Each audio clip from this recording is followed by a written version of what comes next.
قدرمن اوریدونکو اوس د نن ورځ خبرونه وړاندې کیږي. نن د دسمبر میاشتې 21 نیټه ده. د خبرونو سرټکی.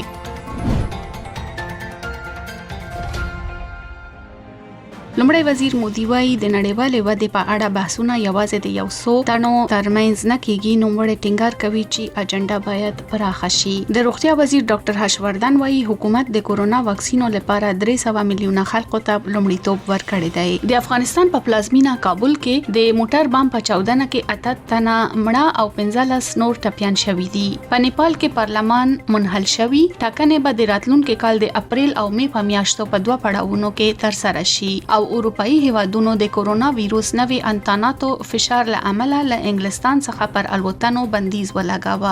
عزیزانو اوس بشپړ خبرونه واورئ. لومړی وزیر نریندر مودي په ویل هغه ټولنې چې خلاص ذهنیت لري ډیموکراټیک او شفاف دي نوښت غوړه دي. لومړی وزیر نن د هند او جاپان شپږم سمواد کنفرانس ته په مجازي توګه خطاب کې وویل د نړیوالې ودې په اړه بحثونه یوازې د 100 تنو ترمنځ نشي پیښ کېدای او ټینګار یې وکړ چې اجنډا باید پراخه وي او د ودې نمونه باید د بشري متمرکز چلند تعقیب کړي. لومړی وزیر وړاندوینه وکړه چې دا کلیزه او هاخوا به په هغو ټولنو پورې اړه ولري چې د یو بل سره د زده کړې او نوښت غوره ارزښت لري. هغه وویل نوښت د انسان پیاوړتیا لپاره بنسټ کېښودونکی دی او رښتینی زده کړه باید نوښت ته وده ورکړي. د رب بودا نظریاتو او افکارو ته وده ورکولو لپاره د دې سمواد فورم اهمیت په ګوته کولو سره ښاغلی مودي د دودیز بودایي ادبیات او صحنو اړوند کتابتون جوړولو وړاندیز وکړ. نو مړی وویل هندستان خوښ دی چې ورته تاسیسات رامنځته کړي او کتابتون به د نړۍ له بیلابیلو هیوادونو څخه د دا ډول بودایي ادبیاتو ډیجیټل کاپي راټول کړي. هغه وویل دا کتابتون به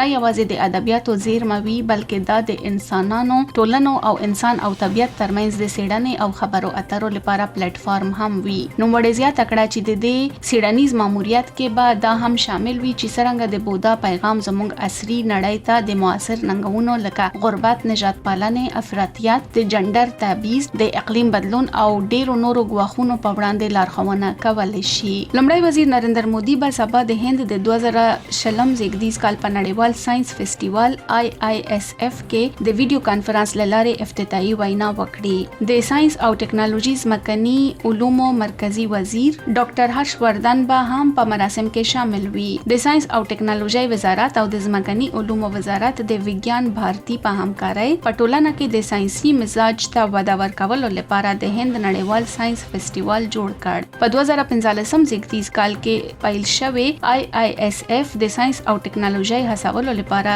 لمانځ غونډه ده. د دې کانفرنس هدف دا دی چې خلک د ساينس سره ښکیل کړي، د ساينس خوښۍ ولمانځي او وښيي چې څنګه ساينس، ټیکنالوژي، انجینری او ریاضي STEM کولای شي د ژوند ښه کولو لپاره حلونه وړاندې کړي. د روغتیا وزیر ډاکټر هاشوردن وویل چې د کارپوهانو سره مشورې وروسته حکومت د کورونا واکسین لپاره 300 میلیونه خلکو ته لومړیتوب ورکړی دی. په دې کې صحي کارکونکي، د لومړی لیکې کارکونکي لکه پولیس، نظامی او د روغتیا ساتنې کارمندان شامل دي. نوموړی له یوې خبري اژانس سره په خبرو کې وویل واکسین به هم له 50 کلونو څخه مشر کسانو او هغه کسانو ته ورکړ شي چې له 50 کلونو کشر او په ځانګړو ناروغیو اخته وي.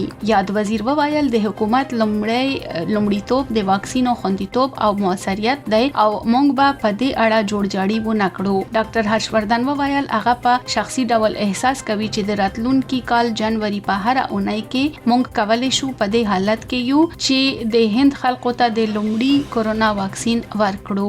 لومړی وزیر نریندر مودي بنن د خپل ویتنامي سیال نګیوین ژوان فوک سره مجازي ناسته وکړي. د سرمشرۍ په جریان کې دواړه مشران به د دوه اړخیزو سیمایزو او نړیوالو پراخو مسایلو په اړه نظرونه تبادله او د هند او ویتنام جامع استراتیژیک مشارکت راتلونکي پرمختګ لپاره لارښود وړاندې کړي. په 2020 زیږدیز کال کې دواړه هیوادونو د لوړې کچې تبادلې ته دوام ورکړ. د ویتنام مرستیال ولسمشر میرمن ډانګ تای ناجوک سینا د روان کال په فبروري میاشت کې هندستان ته په یو رسمي سفر راغله. دواړو لومړي وزیرانو د کورونا وبا څخه رامنځته شوی وضعیت په اړه د روان کال د اپریل په په 14 نیټه د ټلیفون لارې خبرې وکړې. د دواړو هیوادونو د بهرنیو چارو وزیرانو په ګډه مشرتابه د ګډ کمیسیون د غونډې اولسمه غاڼه د 2020 زیږدیز کال د اگست میاشتې په 25مه په مجازي توګه جوړه شوې و. د دفاع وزیر د تیر میاشتې په 28مه نیټه د خپل سیال سره یو آنلاین ناسته تر سره کړه. په هیواد کې د کووډ 19 څخه رغیدو کچا نور 95.53 سلنې ته وده کړې، ځکه چې د 25,000 څخه زیات د کورونا ناروغان په 13 ساعتونو کې روغ شوي دي. د روغتیا وزارت وویل د رغیدو ټال شمیره 9,600,000 ته رسیدلې. واقعي قضیې اوس مهال د ټولو مثبتو قضیو یوازې 3.02 سلنه جوړوي. دا مهال په هیواد کې د فعالو قضیو ټال شمیر شاوخوا 303,000 دي. هندستان د نړۍ په کچه د هر میلیون نفوس څخه تر ټولو ټیټ کووډ 19 مړینې لري، کوم چې 115 کسان دي. یاد وزارت وویل متمرکز اقدامات چې په نښه شوي ازموینې د مخه پیژندل، په وخت سره منځوي کېدل او سمدستي په روغتون کې بستر کول او د درملنې معیاري پروتوکول ډاډ ترلاسه کوي چې ورځني تلفات له 400 څخه کم وي. په افغانستان کې د یک شنبه په ورځ په کابل کې د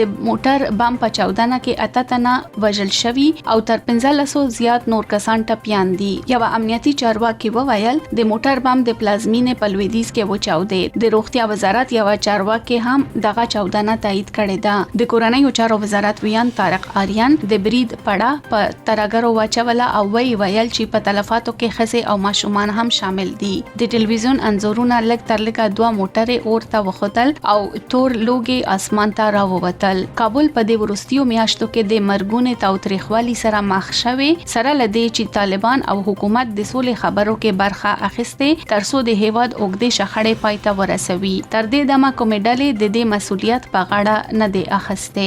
د نیپال ولسمشر بدیا دیوی بنداري نن د لومړي وزیر کې پی شرما اولی د کابینې په غوښتنه پارلمان منحل کړ. د ولسمشر اداره په یو اعلامیه کې وویل چې ټاکنې به په راتلونکي کال کې د اپریل میاشتې په 13مه او د می میاشتې په 10مه نیټه د ټاکل شوی مودې څخه تر یو کال مخکې تر سره شي. د نیپال لومړی وزیر کې پی شرما اولی د ګوند د نن د شخړو زیاتوالی په ماینس کې نن سهار د کابینې په یو بیړنۍ غونډه کې ولسمشر ته سپارښت ورکړ چې پارلمان منحل کړي. د جاپان لومړی وزیر یوشیهیډي سوګا حکومت د دوشنبه په ورځ په نظامی لګښتونو کې نه هم پرلپسې مالی زیاتوالی تصویب کړ چې د چین د مخ پر زیاتیدونکو نظامی ځواک سره د مقابله لپاره د پرمختللي غلې جنگي الوتکې او اوږد واټن بیړیو ضد توغندیو د پراختیا لپاره تمویل کوي. د دفاع وزارت به د اپریل په میاشت کې د پیلیدونکو کال لپاره د 15.3 ټریلیون ین یعنی 1.50 میلیارډ امریکایي ډالرو ریکارډ ترلاسه کړي چې د دې کال څخه 1.1 سلنه ډیریږي. په پارلمان کې د سوګا د لوی اکثریت سره د بودیجې پلي کول یقیني دي. سوګا د هغه لانجمن نظامی توسعه ته دوام ورکوي چې د هغه مخکینی شینزو آبه لخوا تعقیب شوی و ترڅو د جاپان ځواکونو ته نوي الوتکې توغندي او الوتکې وړونکي ورکړي چې د گاونډي چین په شمول د احتمالي دښمنانو پر وړاندې پراخه کچه او ځواک ولري. د بنگلاديش وسلوال ځواکونه پرمختللي او عصري کولو لپاره د بنگلاديش حکومت به خورا پرمختللي او د لوړې کړنې جنگي الوتکې واخلي. د دې اعلانولو سره لومړی وزیر شیخ حسینه د یک شنبه په ورځ وویل چې د ځواکونو هدف 2013 پلي کولو لپاره پروسه د مخه روانه ده. رسمي خبري اژانس BSS راپور ورکوي چې د بنگلاديش د هوایي ځواک BAF د 2020 زیږدیز کال د ولسمشرۍ رسمه گذشته په مجازي توګه وینا پکولو لومړی وزیر حسینه دا اعلان هم وکړه چې BAF به ژر د هوایي دفاع سیستم یووالي، بې پیلوټه الوتکې هوایي سیستم، د ګرځنده تشعشع کوونکي رادار او د ورستي عصري د هوا دفاع رادار ترلاسه کړي. شیخ حسینه وویل چې د بنگلاديش حکومت د 15 خورا پرمختللي C-130J ترانسپورتي الوتکه پیرلو تړون لاسلیک کړي چې له دې جملې څخه 3 یې لا د مخه د هیواد ته رسیدلې دي. بنگلاديش د هوایي ځواک په تجهیزاتو کې اووا کې 8W جیټ روزونکي الوتکې هم شامل کړي دي. یو شمیر اروپאי هیوادونو ورسته له هغه انګلستان ته د سفر بندیز وضع کړل کله چې یې هغه هیواد د ډیر اخته کوونکي کورونا وایروس خبر ورکړ. آیرلند، آلمان، فرانسه، ایټالیا، هالند او بلجیم پریکړه کړې چې الوتنې ودروي. د نن ورځې اروپאי اتحادیه غونډه به د نوې ننګونې په اړه د لا همغږي ځواب په اړه بحث وکړي. نوې ډول وایروس په چټکه توګه په لندن او سویل ختیځ انګلستان کې خپور شوی. لومړی وزیر بوریس جانسن د کرسمس په جریان کې د مقرراتو څخه د پلان شوی نرمښت لمخې د دې سیمو لپاره د بند محدود 4 درجه نوي کچې معرفي کړي. لوړپوړو روغتيایي چارواکو وویل نوې ډول ویروس تر 80% ډیر ساري ناروغي ثابتوي. د روغتیا وزیر میټ هینکاک وویل نوې فشار د کنټرول څخه بهر دی او دوی باید دا تر کنټرول لاندې راولي. تمه کېږي چې اروپا د متحده ایالاتو او انګلستان په تعقیب د کرسمس نه وروسته د واکسینو لوی کمپاین پیل کړي. د خبرونو پای.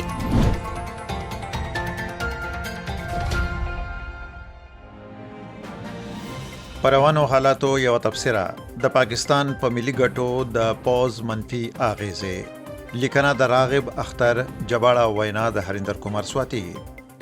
هر څوک د پاکستان په سیاست کې د پوزي مداخله په اړه پوهیږي. ممکن د پاکستان خلک دا سمګني یا دوی باور لري چې پوز عمومي او ملي ګټو ته لومړیتوب ورکوي. دا جلا خبره ده چې هغه څوک چې د پاکستان وسلوال ځواکونه لنږدې څخه پیژني د نظامی مشرتابه له ذهنیت څخه خبر دي او دوی فکر کوي چې دا نور څوک نه بلکې د پاکستان وسلوال ځواکونه دي چې د بډایه پاکستانی خلکو په غاړه د محرومیت عامل اچولې. د ټولو حقایقو سره سره ځینې خلک په دې باوري دي چې د نړۍ د نورو ځواکونو په څیر به د پاکستان په وسلوالو ځواکونو کې هم داخلي حساب ورکونه وي. مګر اوس حقیقت دا دی چې د پاکستان په وسلوالو ځواکونو کې داسې هیڅ نشته او حتی که څوک غواړي د دې حقایقو څخه لوړپوړي نظامی مشرتابه ته خبر ورکړي. دا یو ناخوښونکی او اکثره جریمي عمل ګڼل کیږي. د آی اس آی د پخوانی مشر اسد درانی ورستۍ سرګندونې او د دې سرګندونو په خبرګون کې د هغه زورونه په دې سلسله کې د یوې کړۍ په توګه لیدل کېدای شي. دا جلا خبره ده چې اسد درانی هغه درد احساس نه کړ کله چې حسین حقانی او د هغه په شان پېشمیره نورو کسانو د ورته جرم لپاره د سزا په توګه لدندې ګوښه کړې شول. په پاکستان کې د پوز دیکتاتوري د مرحله ته رسیدلې چې پوز ته هر ډول غوتنیونه د پاکستان سپکاوي بلل کیږي. اسد درانی په خپل وینا کې داسې هیڅ سونه ویل چې خلکو ته معلومه نه و. په هر صورت د پخوانی سرتیری لخوا ورته بیان د پوز په اړه د خلکو منفي انګیرنه تاییدوي. شاید لا همدې عمل اسد درانی وویل چې اوس د هغه ژوند په خطر کې دی. په داسې حال کې چې جنرال حمید ګل چې د هغه د مخه د آی اس آی مشر وو په عامه توګه دا اعلان کړی وو چې دا هغه وو چې آی جی آی په جوړولو په پاکستان کې د خپل خوخي حکومت رامنځته کړ او د خلکو د خوخي ګوند یې له حکومت څخه لرې کړ. دا سبریخي چې په پاکستان کې د وسلوالو ځواکونو لخوا د سیاسي لاسوهنې او د عالی ځواک د جوړېدو کومه لوبه چې شروع شوې وه اوس به ورته دروند قیمت ادا کول وي. نه یوازې دا چې اوس دا سیاستونه په پوز کې تر نیمکې لاندې نیول شوي بلکې عام او سیاسي ګوندونه هم په پوز غوسه شوي. د پی ډی ایم په غونډو کې ډیر داسې بیانات اوریدل شوي چې له پوز څخه یې غوښتنه کړې ده چې خپله لاره سمه کړي او د خلکو سخت غبرګون لپاره چمتو شي. په داسې حال کې چې په سیاسي او حکومتي چارو کې د پاکستان نظامی مداخله د هغې د انتقاد کوونکو لخوا په ښکاره ډول په نښه شوې. د پوز سره خواخوږي کوونکي هم دا مني چې پاکستان یو دورګه یعنی نیم پوزي حکومت لري. دا کومه پټه خبره نه ده. د عمران خان ګوند په قدرت کې راوستل هم د پوز کار وو. په دې حالت کې انتقاد کوونکي هم پوښتنه کوي چې که یوې خوا پوز د ضرب حزب عملیات تر سره کوي او له بلې خوا ولې غواړي چې عمران خان ته واک وسپاري چې د طالبانو سره خواخوږي لري. په حکومت کې د پاکستان د وسلوالو ځواکونو یو وفادار شیخ رشید پوز ته دومره نږدېوالی لري چې هغه د راولپنډۍ هلک په توګه ځان یادول غواړي. شیخ رشید ته د کورنۍ چارو وزیر پورټفولیو په سپارلو سره پوز د پاکستان داخلي او بهرني دواړه چارې په غاړه لري.